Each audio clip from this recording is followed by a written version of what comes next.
This is Time and Other Thieves, Reflections and Conversations on the Nature of Existence. This episode originally aired in radio format on July 29th, 2021.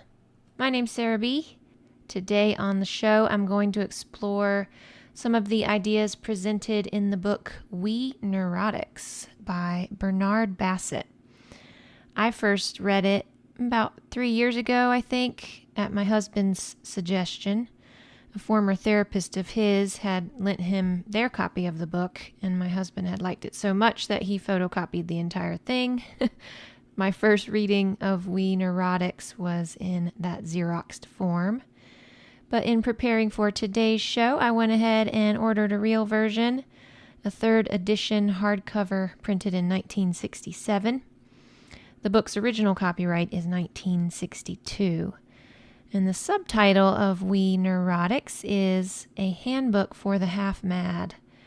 Bernard Basset, a London-born Jesuit priest, had a way with subtitles. Some of his other books include Priest in Paradise, With God to Illinois, Best of Both Worlds, A Guide to Holiness in the Suburbs, and Priest in the Presbytery, a psycho-ecclesiastical extravaganza. Much like another Jesuit priest whose ideas I've explored on this show, that would be Anthony DeMello, Basset had a great sense of humor and a frank, engaging style. One need not identify as Christian to enjoy his words. Bernard Basset was born in London on March 21st, 1909, educated at Stonyhurst College and Campion Hall, Oxford. He went on to teach history at both Stonyhurst and Beaumont colleges. He traveled extensively through North America and Australia on invitations to preach at retreats.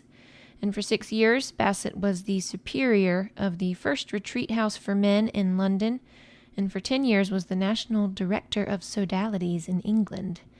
In 1984, he suffered a stroke and lost the use of both legs, an experience he purportedly endured with heroic fortitude without losing his sense of humor, which has been described as indomitable.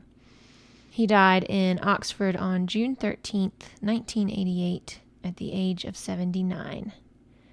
We Neurotics is the only Bernard Basset book I've read. I'm kind of hesitant to read others because I fear they couldn't possibly be as charming despite their delightful titles. Written from the perspective of a British everyman of the atomic age named Henry Dawes, We Neurotics